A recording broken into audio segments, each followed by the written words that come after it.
What is happening? AJ Gamer Dude here, and I've been having a lot of fun playing FF7 Rebirth. Granted that it's a lot sort of more minigame density, but I'm a guy who really likes playing the Yakuza series, so that kind of is nothing new for me.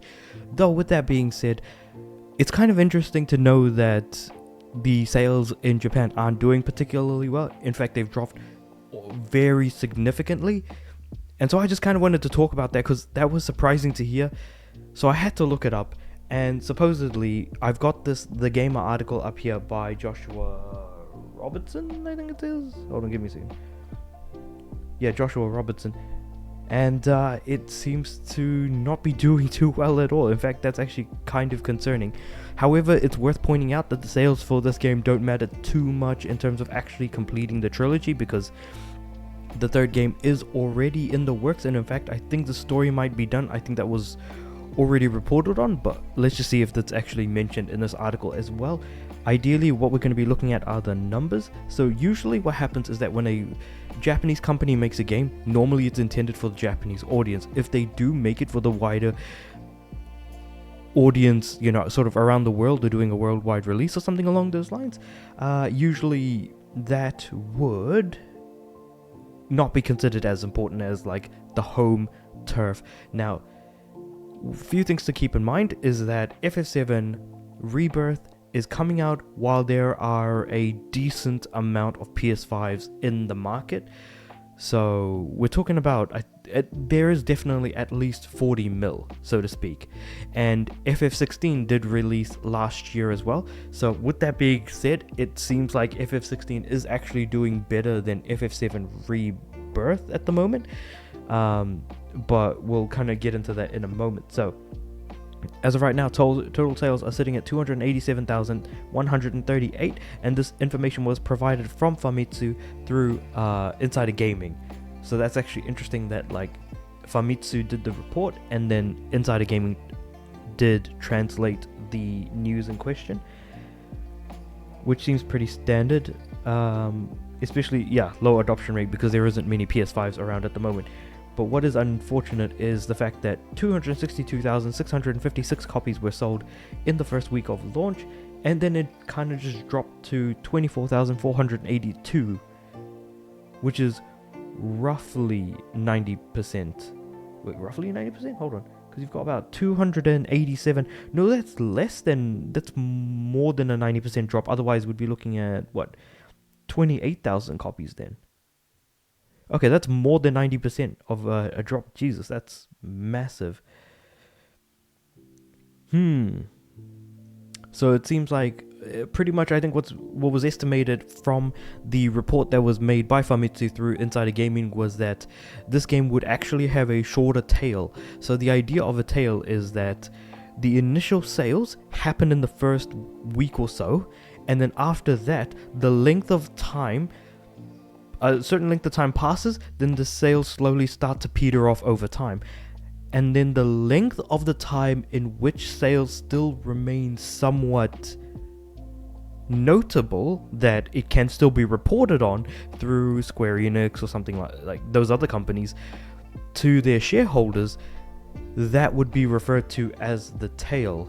The longer the tail, the more copies are sold over time, and that eventually at some point no copies will be sold, but that takes forever.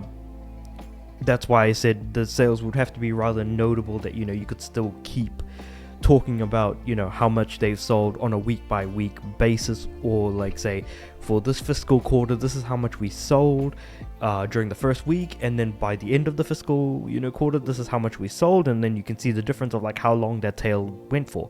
It might be 280k sales in the first week, and then by the end of the quarter they've sold 400k, so you can see that actually the tail was quite long in that sense.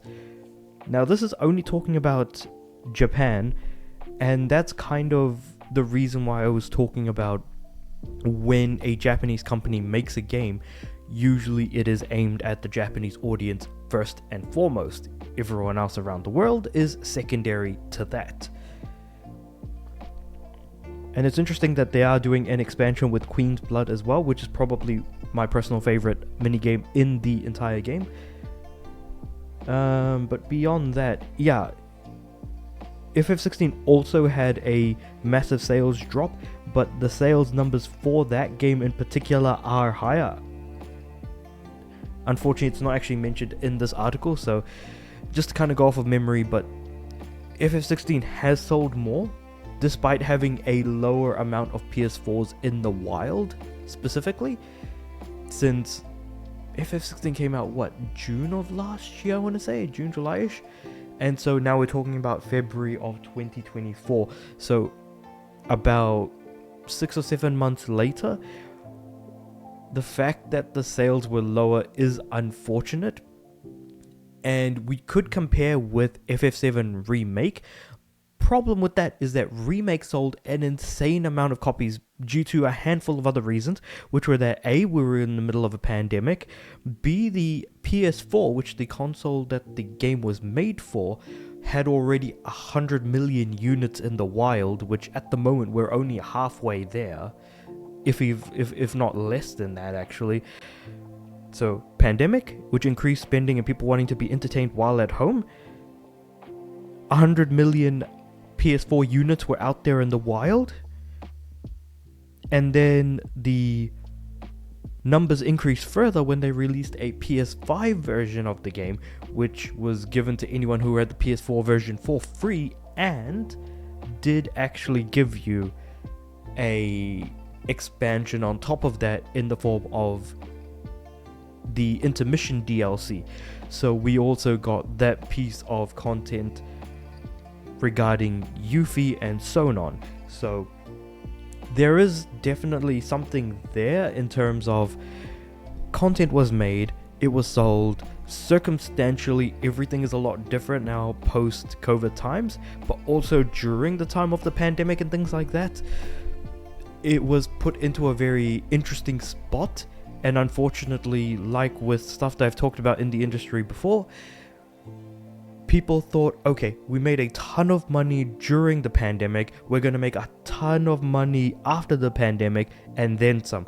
Unfortunately, because people were constantly hiring up and ramping up everything, we are now seeing the cascading effect of people losing jobs, companies being shut down, companies losing money, taking less risks, and ultimately making sequels and remakes to properties that continue to exist. And if they do make brand new games, it's anchoring off of an IP that is already well established. Looking at something like Lord of the Rings, or looking at something like Avatar, for example.